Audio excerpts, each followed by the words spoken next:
যুব সমাজে 30 থেকে 35 বছর আগে বিবাহ করলে বিভিন্ন সমালোচনার সম্মুখীন হতে হয়। একটু খেয়াল করে শুনবেন, যুব সমাজে 30 থেকে 35 বছর আগে বিবাহ করলে বিভিন্ন সমালোচনার সম্মুখীন হতে হয়।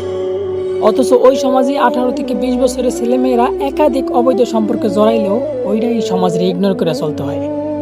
আমাদের সমাজের শিক্ষিত মানুষগুলা শিক্ষার্থীদের বইয়ের পাতার মাধ্যমে সমকামিতা শিক্ষা দেয়, আবার কেউ তার প্রতিবাদ করতে গিয়ে নিজের কর্মস্থলের চাকরিটারে হারায় ফেলায়। হ্যাঁ, এই সমাজে মানুষ হিসাবে কোনো ব্যক্তিকেই তার যোগ্য অধিকার দেওয়া হয় না। টাকা পয়সা আর ক্ষমতা আছে তো আপনি সমাজের নেতা, আর না থাকলে মানুষ বলেই গণ্য করা হয় না।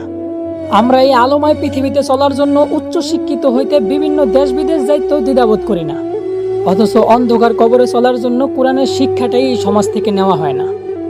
তো বলি, এই যে সমাজের লোকজন নিজেদের ছেলে মেয়ের বিয়ের জন্য এই অকুশল সমাজ থেকে আবার একজন সামাজিক ছেলে বা মেয়ে খুঁজলেন। আচ্ছা, এই বিষয়টা কেমন হলো না, যে নিজেদের হাতেই সমাজের পরিবেশ নষ্ট করিয়া আবার ওই সমাজেই গাছ লাগিয়ে পরিবেশ বাঁচাইতে বললেন।